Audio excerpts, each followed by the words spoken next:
La insulina natural, es decir, la insulina que es liberada desde el páncreas, mantiene el azúcar en sangre en un rango muy estrecho.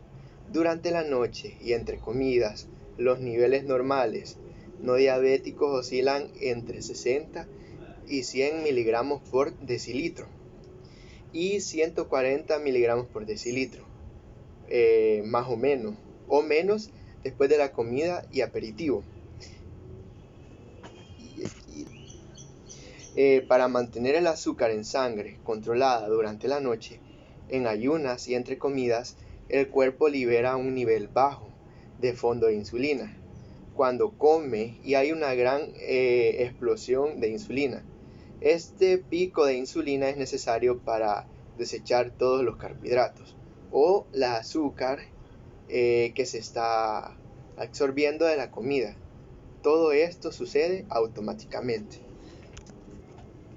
La insulina se libera continuamente del páncreas hacia la corriente sanguínea, a pesar de que la insulina se destruye rápidamente, que son más o menos entre 5 y 6 minutos. El efecto sobre las células puede durar entre 1 a 1 hora y media. Cuando el cuerpo necesita más insulina, los niveles en la sangre se elevan rápidamente y, al contrario, cuando necesita menos, los niveles de sangre caen rápidamente.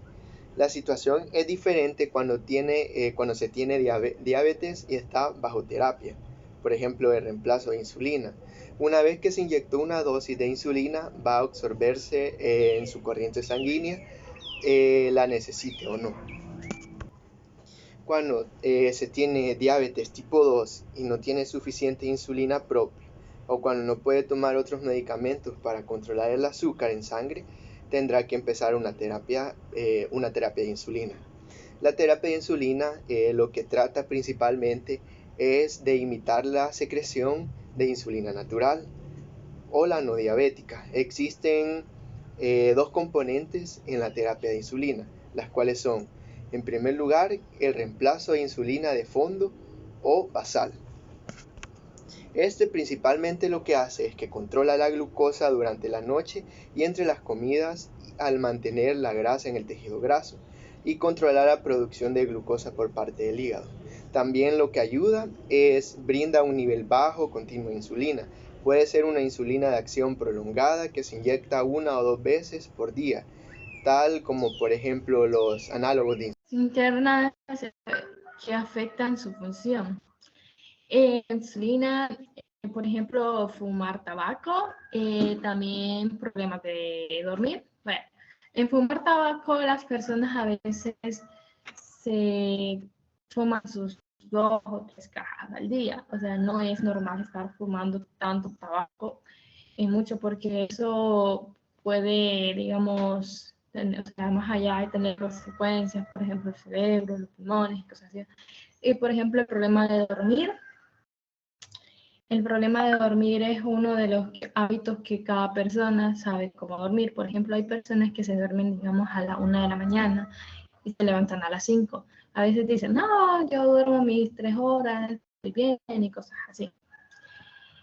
En las estructuras primarias de la insulina, es con respecto a su estructura molecular, la insulina está compuesta por 2 cadenas polipéptidas del alfa 21 aminoácidos y la beta es de 30 aminoácidos unida a puente difuduro. Y en la estructura secundaria, la estructura secundaria muy compleja por el tamaño de las moléculas, presentando estructuras del giro beta.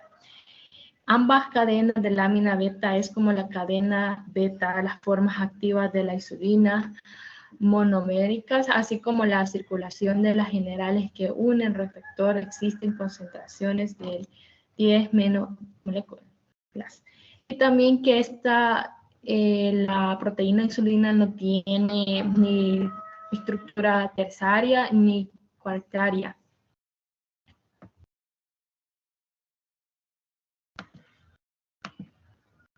Y gracias.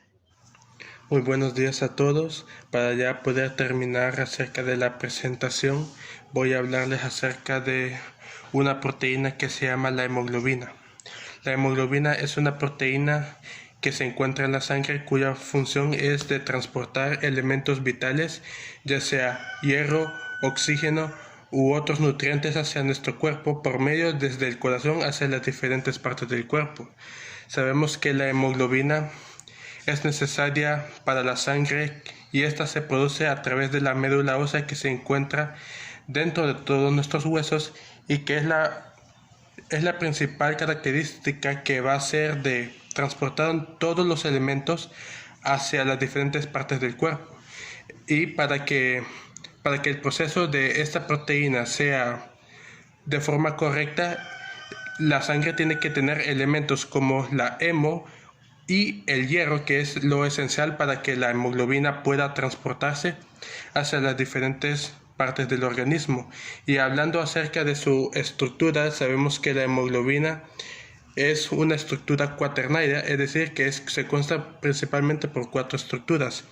Y hablando principalmente de la hemoglobina, la principal característica que tiene acerca de su estructura que es cuaternaria es que consta de diferentes elementos, entre ellos lo que es el hierro, el hemo, y tenemos también otra proteína, o más bien es como una característica que es la porfirina, que es lo que le da el color a la sangre, es decir, el color rojo que nosotros tenemos. Y esta es de las principales características que nosotros podemos apreciar, y que para que esta proteína pueda mantenerse en buen funcionamiento, la sangre tiene que tener esos 2 elementos importantes, el hierro, el hemo, incluyendo la porfirina, que es lo que le da el color a la sangre para que esta proteína pueda funcionar de manera adecuada. A continuación, a mí me ha tocado explicarles la estructura de la mucina. Dice que según su cadena de aminoácidos, tiene 2 regiones que conforman su estructura. Una región central, que está compuesta de secuencias repetitivas que pueden tener entre 10 y 80 aminoácidos de longitud en el caso de las moléculas de mucina. Al menos la mitad de estos aminoácidos son serina o treonina. Algunos ejemplos de que esto hace serían que tiene varios sitios de fosforilación y señalización celular. La forma de la proteína cambia y a eso se le llama desnaturalización. Cuando este proceso pasa, la proteína ya no va a trabajar correctamente, ya que una proteína después de su desnaturalización ya no funciona correctamente, solamente puede funcionar en su forma normal.